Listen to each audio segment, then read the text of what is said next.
विकास एक बहुत मेहनती और शरीफ लड़का है। उसकी पत्नी प्रिया और माँ गीता हर समय लड़ती रहती है, लेकिन वो बेचारा ना तो माँ को समझा पाता है और ना ही पत्नी को। उन दोनों की लड़ाई में नुकसान हमेशा विकास का ही होता है। एक दिन विकास थका हारा ऑफिस से घर लौटा। प्रिया, चाय बना दो ना, मैं बहुत थक गया हूँ। अपनी माँ से कह दो, बना देंगी। वैसे भी तो दिन भर खाली बैठी रहती हैं। माँ, आप ही चाय बना दो ना। पत्नी के बोलते ही माँ के पास आ जाता है। तेरी पत्नी के हाथ में मेहंदी लगी है क्या? बोल उसे, वो क्यों नहीं बनाती? आप दोनों से बोलकर ही गलती कर दी मैंने। मैं ही बना लेता हूँ चाय। बस ये बता दो, आप दोनों को पीनी है या नहीं? बेचारा विकास थका हारा ऑफिस से आया और चाय बनाने किचन में घुस गया। चाय बनाते बनाते वो सोचने लगा, क्या किस्मत है मेरी, कोई चाय तक पूछने वाला नहीं। ऑफिस से थके हारे आओ और खुद चाय बनाओ। हे भगवान, ये दोनों कब सुधरेंगी? विकास चाय बनाकर ले आता है। तीनों चाय पीते हैं।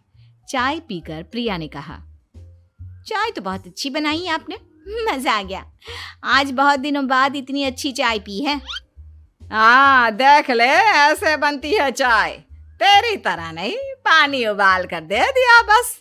अरे कुछ सीख ले मेरे बेटे से। माँ जी, आप ही सीख लो ना कुछ। आप भी तो ऐसी चाय बनाती हो जैसे काढ़ा बना दिया हो।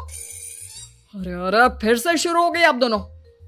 मैंने चाय आप दोनों की लड़ाई खत्म करने के लिए बनाई थी, लेकिन आप दोनों किसी ना किसी तरह लड़ाई करने के बहाने ढूंढ ही लेती हो।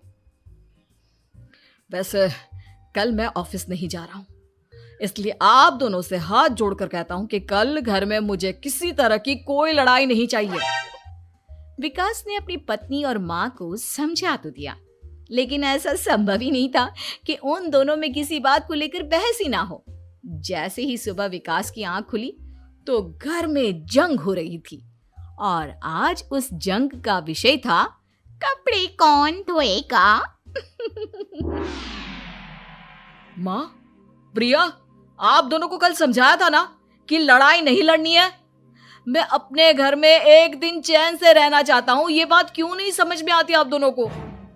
अच्छा जी, मैं कहाँ लड़ रही हूँ? आपकी माँ ही हर समय सर पर सवार रहती है। अगर ऐसे ही चलता रहा ना तो मैं घर छोड़ दूंगी। अरे तो चली जाना, तुझे रोका किसने है? तेरे जाने से मुझे और मेरे बेटे को थोड़ा चैन तो मिलेगा। और नहीं जा सकती ना तो बता दे, मैं ही ये घर छोड़ देती हूँ।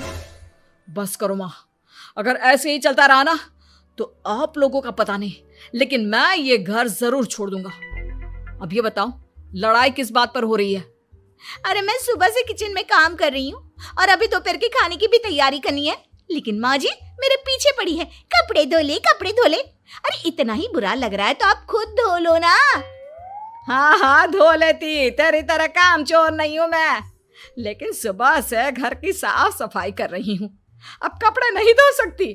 मेरी कमर में वैसे ही दर्द रहता है। कपड़े धोकर अपने लिए और मुसीबत खड़ी नहीं करनी है मुझे। जब माँ और पत्नी का झगड़ा हद से ज्यादा बढ़ गया तो दुखी होकर विकास ने कहा, चुप रहो आप दोनों, चुप रहो। मैं हूं ना, आज मैं कपड़े धोऊंगा। माँ, आप घर की सफाई करो और प्रिया, जाओ तुम किचन में खाना बनाओ। बेचारा विकास कपड़े धोने चला गया। कपड़े धोते हुए सोचने लगा, क्या दिन आ गए, कपड़े धोने पड़ रहे हैं। अगर मेरे दोस्तों को या ऑफिस में किसी को पता चल गया कि मैं घर पर कपड़े धोता हूं, मेरी क्या इज्जत रह जाएगी। सोचा था आज ऑफिस की छुट्टी है, आराम करूंगा, लेकिन इस घर में आराम कहाँ। विकास के दिन ऐसे ही बीत रहे थे। वो जब भी ऑफिस से घर आता या घर से ऑफिस जाता तो उसकी माँ और पत्नी लड़ना शुरू कर देती। उनकी लड़ाई को शांत करने के लिए उसे कभी बर्तन धोने पड़ते तो कभी खाना बनाना पड़ता। एक दिन विकास ऑफिस में बहुत परेशान बैठा था कि तभी उसका दोस्त शिव उसके पास आया और बोला, क्या हुआ विकास, आज तुम बहुत परेशान लग रहे हो, सब ठीक तो है ना? अरे क्या बताऊं तुझे,